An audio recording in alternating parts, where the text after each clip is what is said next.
The U.S. House of Representatives passed legislation on Wednesday to limit President Donald Trump's ability to wage war against Iran, amid continuing concern about broader conflict after a January strike killed an Iranian commander. The House voted 227 to 186 in favor of the War Powers Resolution, the latest effort by Congress to wrest back from the president its constitutionally guaranteed authority to declare war.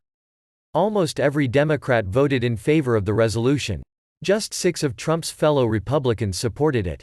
The measure, authored by Democratic U.S. Senator Tim Kaine, would require Trump to remove U.S. troops engaged in hostilities against Iran unless Congress declares war or passes a specific authorization for the use of military force.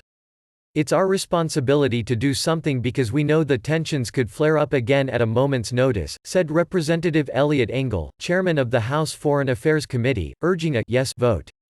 Trump has been engaged in a maximum pressure campaign of renewed sanctions and near-constant rhetorical conflict against Iran, after pulling the United States out of the international nuclear deal reached during the administration of Democratic President Barack Obama. The Senate passed the War Powers Resolution last month, so approval sends it to the White House, where Trump has promised to veto.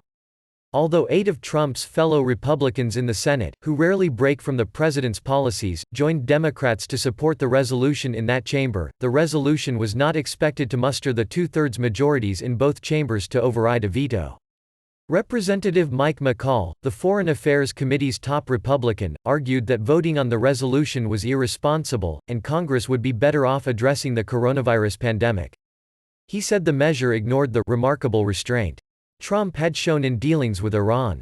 "This will be the 5th time that this Congress, we are considering a war powers resolution directing the president to withdraw U.S. forces from wars we are not actually fighting," McCall said. The bill's supporters noted that they were gaining more support for efforts to take back Congress's authority to declare war. "The Constitution gives that power to Congress, not the president, but presidents from both parties in recent decades have expanded the White House's authority to pursue military action without legislators' input.